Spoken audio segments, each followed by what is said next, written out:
Welcome back. Now in some developing news, a Chetak helicopter of the Indian Air Force toppled while making an emergency landing during a training sortie from Bamroli near Allahabad today.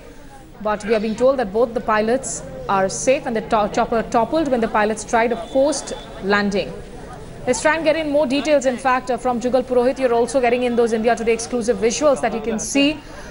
Jugal, take us through, how it played out. What is the reason that is being cited here for this? Well, Chetak, this took place early this morning when we are given to understand that it was a routine training sortie for which the helicopter took off. And there was a technical failure that the crew had observed in the functioning of the Chetak helicopter. And in order to counter that, the measure that they decided was to force land it in an open area where there was no civil population.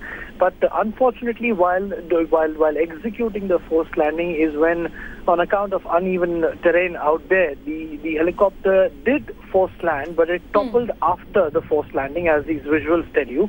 But fortunately, the pilot and the co-pilot have not received any significant or any life-threatening injuries. They are said to be safe.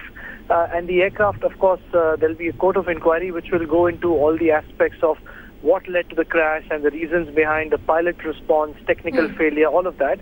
And it will come at a conclusion whether to rectify the aircraft or write it off. So that remains to be an ambit which will have to be seen. But a short word about the Chetak, Smita. It's a very old but a very reliable helicopter in use in the Army, Navy and Air Force. And the Air Force is desperately seeking a replacement in the form of the Kamov 226 Russian helicopters, which will take a few years. But for now, the Air Force has no option but to fall back on this vintage helicopter. Well, yes, that's always been a concern because Chetaks are believed to have outlived their, in fact, shelf life at the moment. But Jugal Purohit, thanks for getting us those details and those exclusive pictures. Mercifully, nobody, in fact, fatally injured, hurt. But as far as that inquiry is concerned, we'll have to wait and watch for that report.